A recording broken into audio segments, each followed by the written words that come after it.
বাংলাদেশের এই 5-6 মাসের অবস্থাটাকে আপনি দেখুন না। সেই জন্য তো আওয়ামী লীগ দায়ী, মানুষ সেই জন্য তো আওয়ামী লীগ দায়ী, সেই জন্য তো আওয়ামী লীগের 15 বছরের দুঃশাসন দায়ী। প্রতিষ্ঠানগুলিকে ধ্বংস করা হয়েছে, পুলিশ, সেটা বলছি, পুলিশ আমলাতন্ত্র শিকার।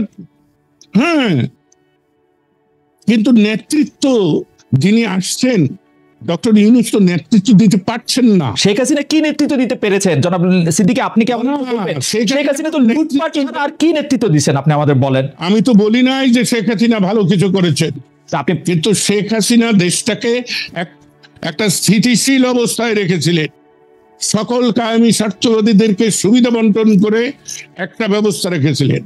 এইখানেই তো আমার প্রশ্ন, যে 5ই আগস্টকে যারা বলেন বিপ্লব অভ্যুত্থান, আমি বলি না, এটা বিস্ফোরণ।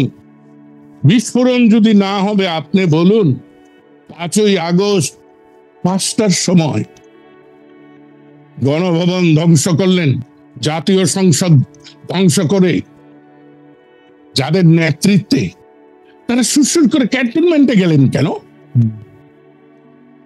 সেনা প্রধান ডাকলেন আর চলে গেলেন সবাই। না, এটা খুবই পার্টিনেন্ট কোশ্চেন, কিন্তু আমরা একটু আগের থেকে আসতে চাই লতিফ ভাই। আমরা আপনাকে তো আর সবসময় পাই না।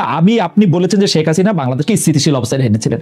আপনি কোন স্থিতিশীলতার কথা বলতেছেন এটা একটু বলবেন? আমাদের রাজনৈতিকটা ছিল অস্থিতিশীল, 3টা ইলেকশন হইতে পারে নাই। অর্থনীতির মধ্যে আমরা দেখছি 5-6 বিশিষ্ট লোককে টাকা পাচারের, লুটপাটের, দুর্বৃত্তপনার সুযোগ দেওয়ার জন্য যা কিছু সরকারি মেশিনারি করা দরকার তার চেয়ে বেশি করা হয়েছে। আপনি যদি সামাজিক স্থিতিশীলতার কথা বলেন, এই শ্রেণী উচ্চ বড়লোক আরো অনেক বেশি বড়লোক হয়েছে, গরিব আরো অনেক বেশি বড়লোক হয়েছে। কোন দিকটা দেশ স্থিতিশীল ছিল?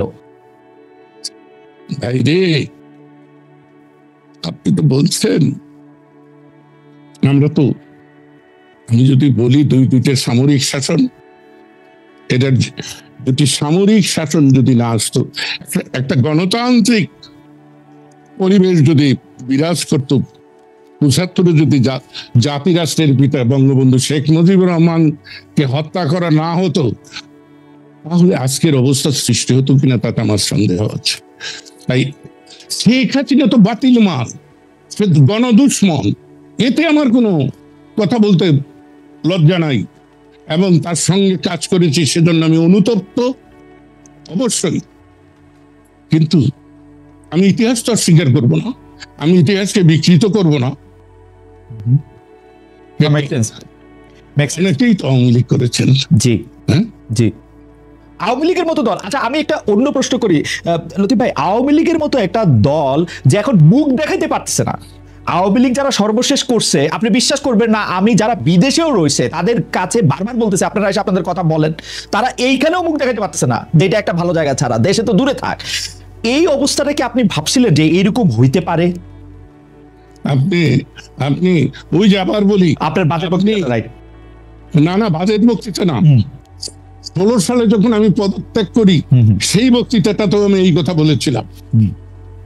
আমি ওই পেট্রিয়ট কবিতা হোয়াটসঅ্যাপে, রাইট, সেই কবিতাটা আমি ভালো করে ধারণ করি জীবনে। তাই বিজয়ী বীর, দেশপ্রেমিক, ফুলের মালা নিয়ে আসে, যদি ব্যর্থ হয়, জনস্বার্থ বিরোধী কাজে লিপ্ত হয়, তাহলে জুতার মালা দিয়ে যেটা, রাইট। আমি কালকে শেখ হাসিনাকে সমর্থন করেছি বলেই আজকে করব এ কথা তো আমি বলছি না। কিন্তু আপনি যেটা বললেন যে মুখ দেখায় কি করে, আপনি এখনো জানেন না এই বাংলাদেশে আওয়ামী লীগের এমন সমর্থক আছে তারা এখনো শেখ হাসিনাকে নিয়ে স্বপ্ন দেখে, যারা আমাকে ভয় দেখায় যে আপনি যে শেখ হাসিনার বিরুদ্ধে বলেন ভবিষ্যৎ কি হবো। আমি যে 87 বছরের একজন বৃদ্ধের ভবিষ্যৎ আর কত। Absolutely, absolutely. আচ্ছা, জনাব লতিফ সিদ্দিকী, আপনি দীর্ঘকাল ধরে শেখ পরিবারকে জানেন, চেনেন, আপনার সাথে আওয়ামী লীগেরও একটা নিবিড় সম্পর্ক রয়েছে। আপনি আমাকে বলেন তো, যেই লিডার কোনো রকম কোনো আগের থেকে পরের থেকে কিছু না বলে দেশের তার যারা সাপোর্টার তাদেরকে বিপদে ফেলে, শুধুমাত্র উনি যাদেরকে তাদের পরিবারের অংশ মনে করেন তাদেরকে হিন দিয়ে, শেখ তাপসকে আগে চলে যেতে বলছেন, তার আত্মীয় স্বজন আগে চলে যেতে বলছেন, শেখ রেহানার বিয়ার আগে চলে গেছেন, উনি চলে গেছেন, তাকে নিয়ে আর মানে ভাবনাটা কি, আর মানে এটা কারণটা কি? আমার তো মনে হয় আওয়ামী লীগের থেকে দাবি তোলা উচিত শেখ হাসিনার শাস্তির ব্যাপারে। আপনি এটাতে কিভাবে দেখেন? মানে এটা কিরকম? এটা একটা উল্টা কথা হইতেছে না যে আপনি তাকে নিয়ে স্বপ্ন দেখতেছে আওয়ামী লীগের লোকজন? তিনি তো সব জানতেন। আপনার মনে আছে কালো কাপড় কালো শাড়ি পরে তিনি বোধহয় জুলাই মাসের 20 না 21 তারিখে একটা বক্তৃতা করলেন। হ্যাঁ, আমি সেদিনই ধরে নিয়েছি। আর আরো একটা কথা বলি, পাকিস্তানে বলুন আর বাংলাদেশে বলুন, যতবার জরুরি আইন জারি হয়েছে তখনই দেখা গেছে সরকারের পতন হয়েছে। আপনি হিসাব করে দেখেন, 1969-এর গণ আন্দোলনে যেদিন জরুরি আইন জারি হয়েছে তার 15 দিনের মধ্যে আইয়ুবের পতন হয়েছে। জিয়া নিহত হয়ে সম্মানের সঙ্গে গেছেন। এরশাদ জরুরি আইনের 21 দিন পরে তিনি ক্ষমতাচ্যুত হয়েছেন। খালেদা জিয়া জরুরি আইন ঘোষণার কয়দিন পরে গেছেন আমার খেয়াল নাই। তো উনি 20 জুলাই জরুরি আইন জারি করেছেন, 5ই আগস্ট চলে গিয়েছে। ওকে ওকে লতিফ ভাই, আমি আমি আমি আমি আপনাকে অন্য প্রশ্ন আমার কিউ করা আছে, কিন্তু দর্শকদের একটা প্রশ্ন আপনাকে একটু যদি একটু আপনি জবাব দেন, সেটা হলো যে আপনি আওয়ামী লীগের ভবিষ্যৎ কি দেখেন? খুব সংক্ষেপে যদি একটু বলেন যে একটা আওয়ামী লীগের ভবিষ্যৎ কি আসলে। এ ব্যাপারে আমার স্পষ্ট বিমত। মুসলিম লীগের ভবিষ্যৎ যা হয়েছে, মুসলিম লীগ পাকিস্তানের স্রষ্টা বলে দাবিদার, ভারত রাষ্ট্রের প্রতিষ্ঠাতা বলে কংগ্রেস দাবিদার।